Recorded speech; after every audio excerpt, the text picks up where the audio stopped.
Hello. Welcome back to Let's Talk Bradbury. If you have not subscribed to our channel, please do. So today we are down to story number 92 of 100 in Bradbury Stories, the 100 story collection that I've been documenting here for the last 2 years or so. Today's short story review will be of 0 Hour. In this tale, Mink Morris, a young girl, and her underage 9-year-old friends have a new game called Invasion. They've been out playing all day. They've been gathering tools and utensils from around the house, dragging them out, and secretly planning what they call an invasion, which will happen at 0 Hour later in the day. Their leader seems to be an imaginary friend named Drill. Mink says he comes from outer space and that he needs children's help to allow his species to invade Earth because Earth is too well protected, and the events of the adults' world have led to various radars and shields and weapons and world peace, but also they are safe against Martians. Only kids can see him because of their good imaginations, but the day wears on. Mrs. Morris thinks nothing of it until she talks to one of her friends in New York City who says that this game must be sweeping the nation because the kids are playing it here, and they too have a friend named Drill who is their leader. But then 0 Hour arrives in the evening. There is an explosion. Suddenly, Mrs. Morris and her husband are very frightened. Something real is happening. And they, for some reason, hide in the attic rather than go out and try to find their daughter. But they hide in the attic and they throw away the key. And outside, there's a glowing blue light under the door. They hear many footsteps in the house. And finally, the attic door just simply melts. And there is Mink Morris.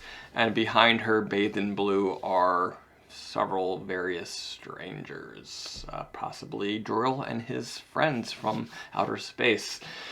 So it's an interesting little tale. I think they did an episode of Bradbury Theater on this, which I haven't seen, but I think this is like ripe for the picking as far as if you were going to adapt a Bradbury story into a maybe a mini-series or possibly a movie. I think this would be really good. Would have been good probably several years ago, more so than today.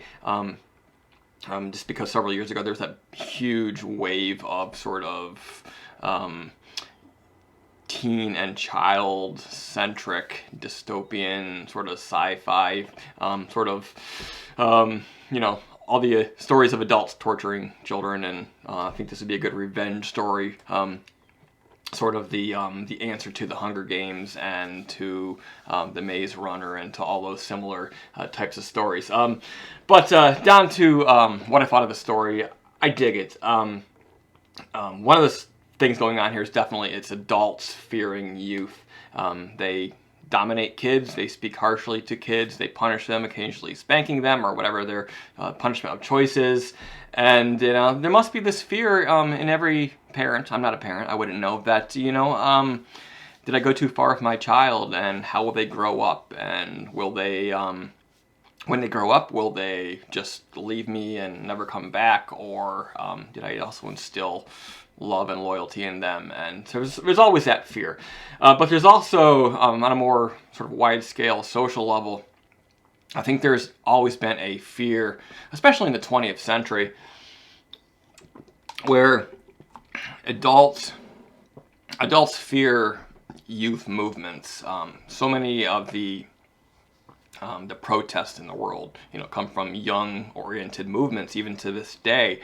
And I think there's always this communication gap between the young and the old. Not all young and old, because there are certainly some youth who are more oriented towards the sort of the old guard conservative views versus what is new and upcoming and fangled and new ways of seeing the world that youth have. But it's definitely this story, I'm not sure what year it was written in, but it definitely echoes that feeling of, like, say, beginning especially in the late 60s with the various movements that were going on in American politics.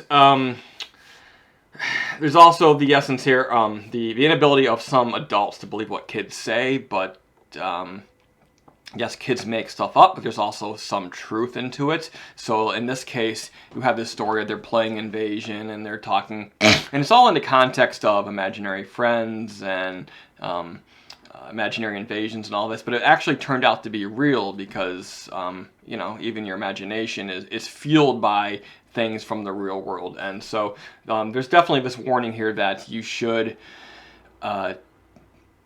be a little bit more, you should listen to kids a little bit more closely, because it's not all nonsense, and they obviously can alert you to things that are going down, and you can see things going down because they've seen them, although they may not know how to express them in plain language. There's also finally here, there is this issue that children can be impressionable. Children can be duped into doing things. So if you have a bad, charismatic leader, kids in youth can actually be sort of duped into playing out their wishes and their ideas. They may be sugarcoating it, and maybe they're putting it into sort of pleasant skin or into the context of a game like this, but there also can be very real consequences. So this goes both ways. I think generally this is sort of because it's more fun that way. It's about, you know, fear your children, but I think the lesson here is bigger. It's about the need for communication between the young and the old, and the old can't simply just dominate the youth and then expect them to sort of fall into line. The more you push, the more push back, and very important lessons in our world today where we have government filled with, you know, 80-year-olds who have loads of experience, but they're not necessarily that in tune with the world that today's youth are facing. So 0 Hour, story number 92 of 100 in Bradbury stories. Have you read this story? Maybe you saw the Bradbury Theater episode from a few decades ago. Whatever the case is, please give this video a thumbs up. If you have something constructive to say, leave a comment below, and I'll be sure to check that out. And I'll be back shortly with another review. Next review is the Toynbee Convector. Be sure to tune in and see what that is all about, and then we'll move on to something else. All right, guys, thank you for watching, and I'll see you again soon.